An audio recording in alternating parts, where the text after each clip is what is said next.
But there's a ton of people out there who just don't care what the government's doing to screw our lives up. They are making worlds and worlds of money and gobs of money on their own. And Jessica Kozorek is here with us right now. She is, and I'm going to say this once, the founder of Badass Businesswomen. Now tell us what that is, first of all.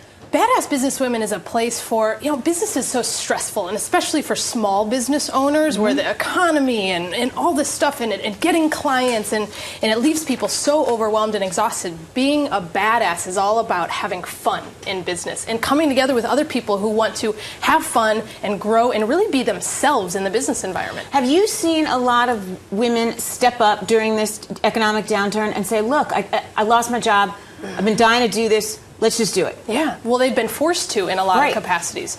They now don't have a career to lean back on. They've sort of been thrown out in there, and they're fumbling around. They're trying to find other people that are on the same course as them. And so what we're building is a community of people that, whether they lost their job or whether they've just started a business by choice, they've come together and learned both the mindset and the skill set behind being a successful entrepreneur. But yet, 90% of women-owned businesses never own more than $50,000 gross. Why?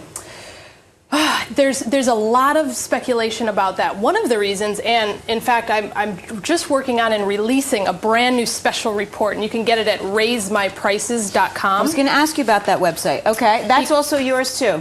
Raisemyprices.com. Okay. Because as much as we talk about mindset, which is up right now. Yeah, as much as we talk about mindset and being strong and being confident, there are skill sets to knowing your value, knowing what to charge, and then knowing how to steadily increase what you're making in the work environment. Because women make less than men their first job out of college, and it's not necessarily anything about the job, but women don't negotiate their salary. We don't, I kind of get that. We don't sell ourselves as much. Yes. I do believe that sometimes. Sometimes I think we're a little humble. Humble's not bad. But humble, and that's how socially, that's how we're taught. Since little girls, we're taught to be polite, to fit in, to be appropriate, to dress nice, to, in a lot of cases, to be seen but not heard. It's just women have only been doing business for the last 50 years, really. Men have been doing business for thousands of years. Right. So there's certain things that women, culturally, socially, they just haven't adapted in the same way that men do.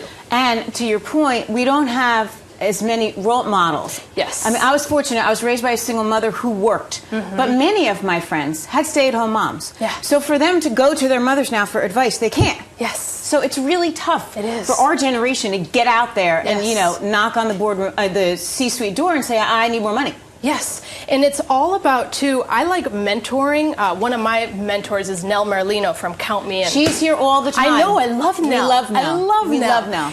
The thing is, also, though, there's such a thing as reverse mentoring. Just as much as I'm learning from Nell, Nell is learning from me about digital culture, about how to get your name out there on Facebook, about how to use email marketing. So as you're looking for mentorship, mentor with someone that's got more experience than you and someone that has less experience but maybe knows more cutting edge things than you do. But let's also talk about the notion that many small businesses fail in the first 5 years. So what are some of the things they're doing wrong?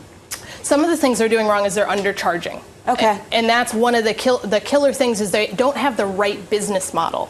And a lot of them are just sort of like doing it with their eyes closed in a lot of ways because they haven't learned the skill set they need to be successful entrepreneurs. So one of the things that I talk about at raisemyprices.com is how to set your prices and how to raise them so you're not operating in some kind of volume model, but you're operating as a boutique model. So you're charging more, working less, and overall having more fun in your business. So, okay, so one of the other things you talk about is this notion of personal branding. Yes. What does that mean? Become a celebrity in business. Well, celebrities make more money. I mean, if you are well known, if you've got established credibility, if you're good at so many women are super credible and super good at what they do. The thing they do poorly is communicate that to their target market.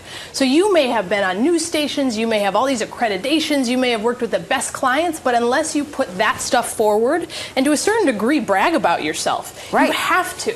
That is a self-confidence that allows you to charge more ultimately and have a successful business model in the long term.